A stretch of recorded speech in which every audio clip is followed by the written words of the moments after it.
This is lesson number 2 that I am doing in an attempt to add more art teaching resources, or if you just happen to be a novice artist and you're looking for simple projects to help expand on your skills and techniques, then this is also a good resource for you. I want to show you guys a technique today that involves transfer, and it's kind of like a printmaking technique if you were to align it with some art form. However, it looks like a drawing technique, but the fact of the matter is that you could do this with any medium, just about, as long as it has transferable qualities, and I will talk a little bit more about that here in just a minute. But I'm going to be using a pencil, just a really standard mechanical pencil. It's a 0.7 lead pencil, which means that it's going to be a little bit of a darker, softer lead, which is more conducive to transferring. So anyways, if you were to do this with a group of kids, then I would recommend pre-cutting some paper. You can use a variety of sizes. What I have here in front of me is 11 by 14 inches. And what I'm going to do is fold this corner down to create a square. But if you have a paper cutter, that's probably a little easier and not gonna make you quite as crazy. So I'm gonna line this up as best as I can. You don't want a sloppy fold, trust me. You also want to make sure that your creases are really nice and sharp. We are going to be using this crease, and we're going to be making 3 more creases, so there's going to be 4 folds total. And then I want to cut off this excess right here. So now I'm going to cut as straight as I can. This is mad art skills right here. Being able to cut or draw a straight line. I love it when people say, when I tell them I'm an artist, and they're like, oh wow, that's great, I can't even draw a straight line. And I'm like, actually, I can't either. And then they laugh, and I laugh, and we all laugh and laugh and laugh. But it's true, a straight line, not easy.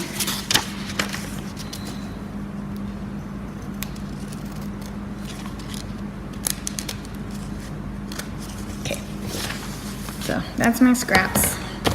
Now I have a triangle, fold it back to get my square, and then I'm going to take this crease and I'm going to fold against it to make my next crease.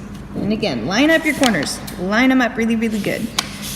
If they're a little bit off, it's not the end of the world, but the straighter your lines, the more crisp and clean and precise they are, the better it will be on down the road. Okay, folding this in half, unfolding, then folding against that crease. This is my final fold.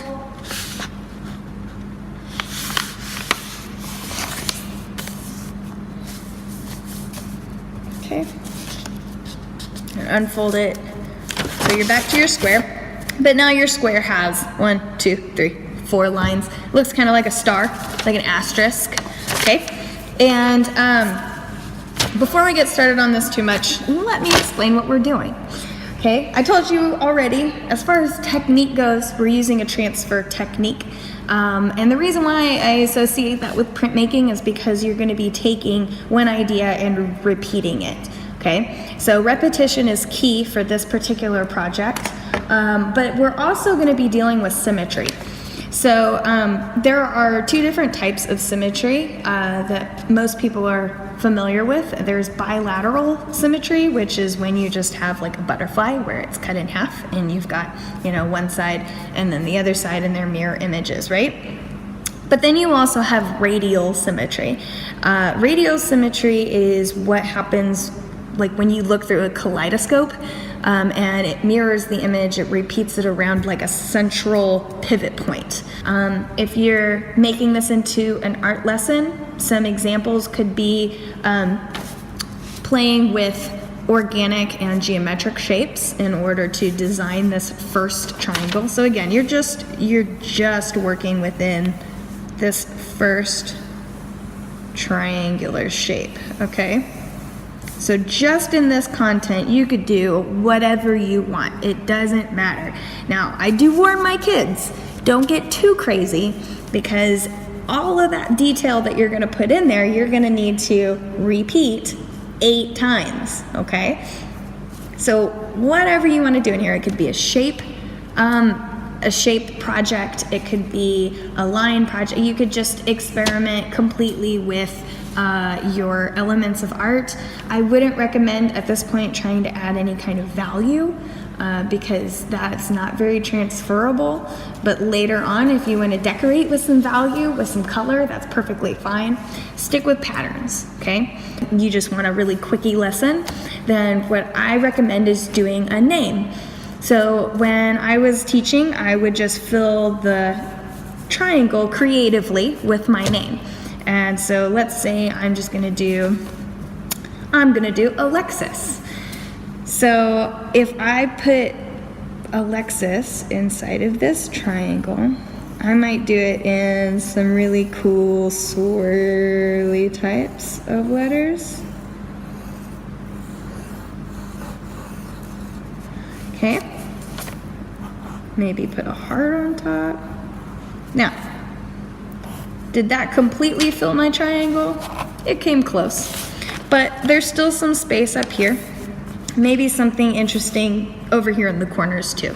So fill it up with your name first, and then come back and add maybe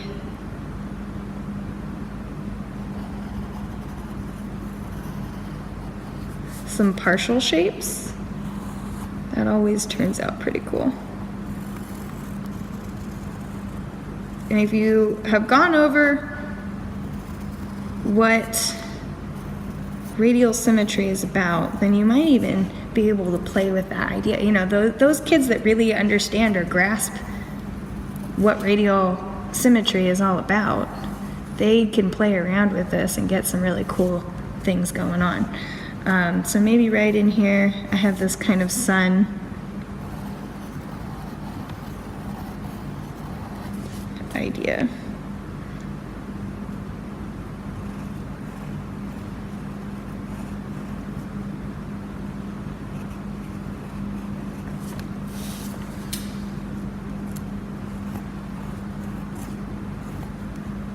Okay.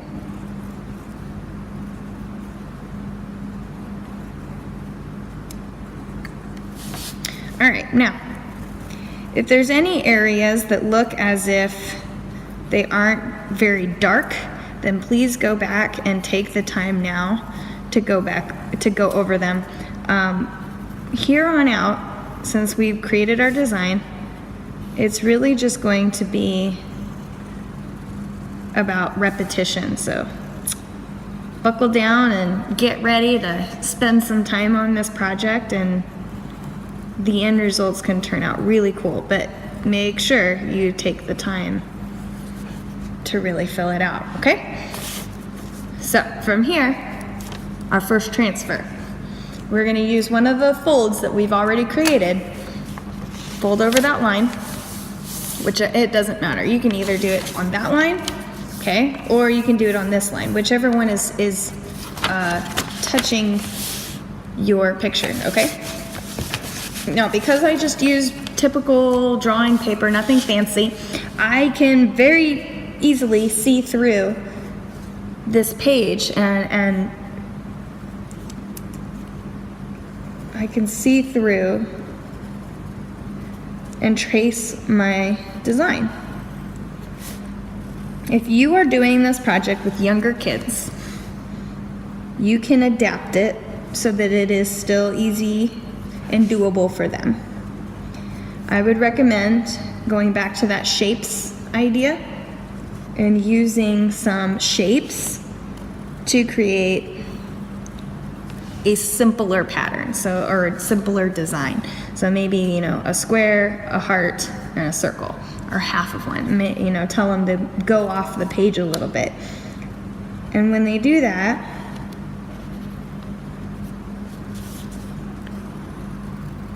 make sure that their lines are nice and bold. So maybe use one of these charcoal pencils for them, or even if you use a regular pencil and one that's not very sharp, because if it's got a dull edge, then you get a thicker line.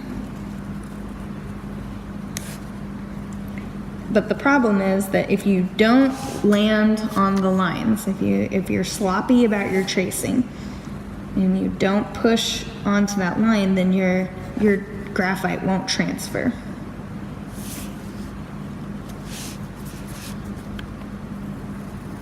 If you are using a kind of paper that's making it really difficult for your kiddos to see through, then you can put this up against a window and they pop out.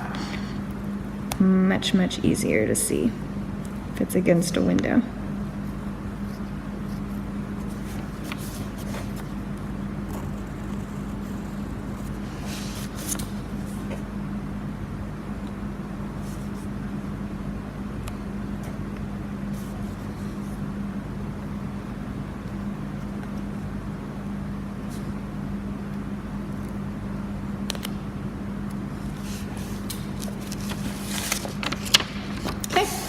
Now, when I open this up, you will see a faint replica mirror image of what I originally created.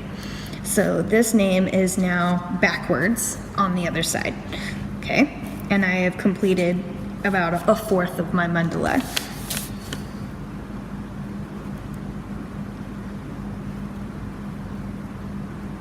I'm gonna go back over all these lines now. Like I said, buckle up, because there's a lot of tracing gonna happen.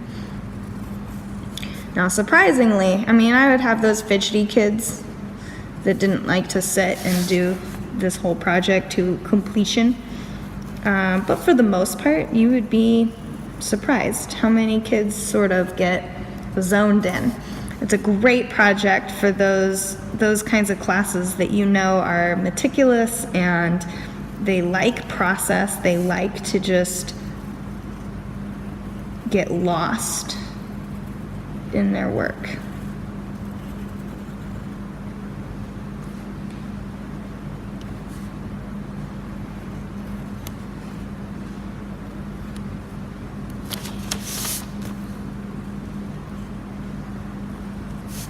Okay, so now you can see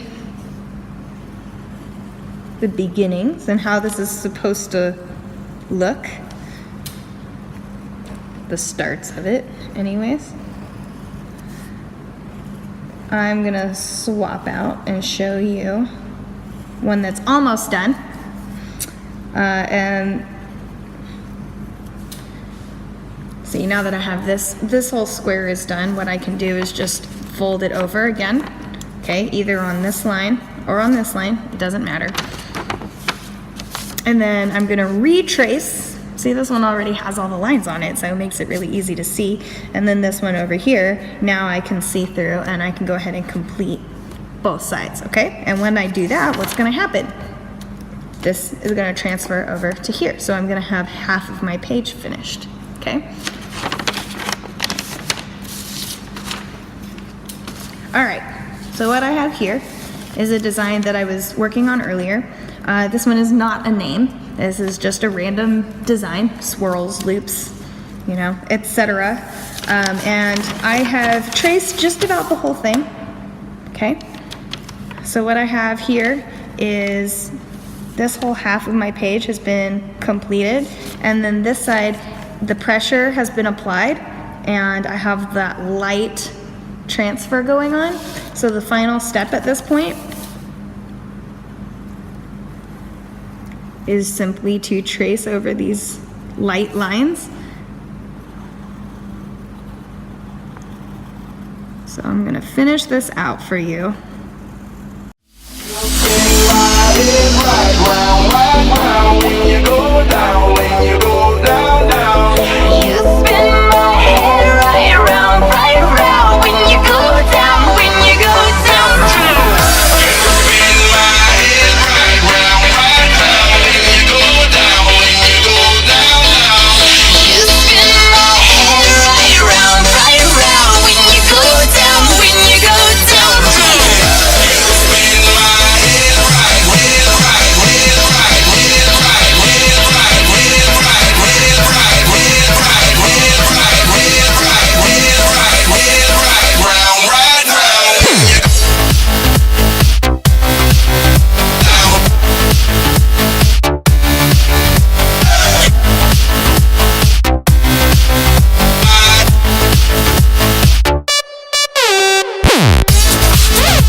Okay, so here's my completed radial design. Obviously, you could leave it completed thus far, or you could take it, outline it with Sharpie, color it in with markers, color pencils, crayons, pastels, paint. If you want to transfer this then onto something else, that's an option too.